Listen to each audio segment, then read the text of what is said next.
Mijn passie voor het schilderen is eigenlijk ontstaan uit het feit dat ik bepaalde beelden in mijn hoofd heb die ik tot uitdrukking wil brengen.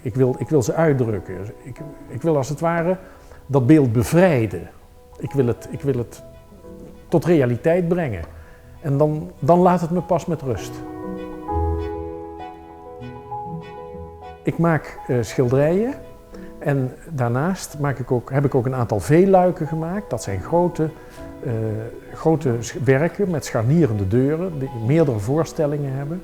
En soms werk ik dan wel 3 tot 8 jaar aan zo'n veelluik. Ik werk op houten panelen. Die houten panelen, als ik ze gegrond heb, maak ik een tekening en daarop komen een aantal heel transparante verflagen. Ik schilder dus heel dun. De eerste verflagen zijn schetsmatig.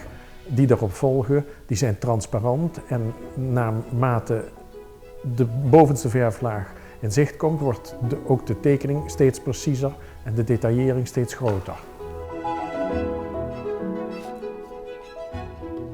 Ik maak al mijn verf zelf en dat doe ik omdat die verf heel transparant is, het licht er doorheen valt en terugkaatst in het oog, waardoor je een heel helder, een beetje emaille-achtig oppervlak krijgt, een emaille-achtig beeld. Deze veelluiken zijn natuurlijk immens groot. Ik heb een groot atelier nodig en ik heb ook de beschikking over een hoogwerker om overal goed bij te kunnen.